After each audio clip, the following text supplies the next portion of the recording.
And with a couple of minutes left, I have a last question for you from Jenna, from Unitate, who I couldn't get to give the audio access to earlier on. And she's referring to an excellent Sprint for Refugee Livelihoods project that she really enjoyed. And it says it was such an effective structure, and saying, can you maybe share a little bit about that project and the process with others for inspiration? Sure, excellent. Thank you, Jenna, for those kind words. Jenna was someone we also worked with for that event as a judge. She was on our jury. So the Sprint for Self-Reliance was an activity that took place in 2018, September 2018. And actually Adriana and I designed the methodology of it. So essentially what it was an 8-hour full day design sprint that we brought in external and internal participants to kind of essentially hack some solutions to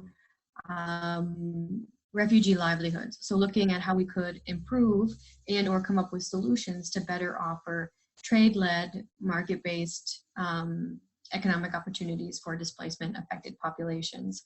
And it's a very big question right there. So that's why we wanted to bring in kind of a broad group of people. And we worked with the Geneva Creativity Center, and then also with Jenna as well. She was one of our jury members. We worked with them to essentially produce some briefing documents so everyone knew what they were doing when they came into the sprint. And then we ran the design sprint over the 8 hours to essentially take people from the first challenge, which was very vague. You know, how do you develop trade-led market-based economic opportunities for these populations, and take them through, by the end of the 8 hours, pitching a solution that proposed how to solve that challenge. So we basically adapted human-centered design, which has these 5 phases.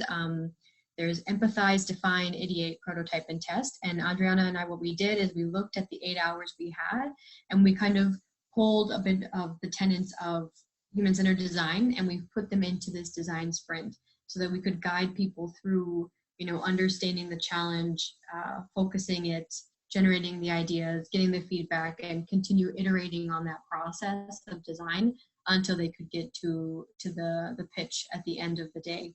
And so over the period of those 8 hours, we had 5 teams who actually developed concrete solutions to the initial challenge. And the beauty of it was that since it was a very diverse group of people, and you know, we helped them define as we went, they were able to get relatively specific with the different solutions they were proposing.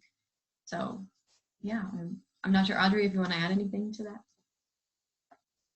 No, I think that you had summarized it perfectly.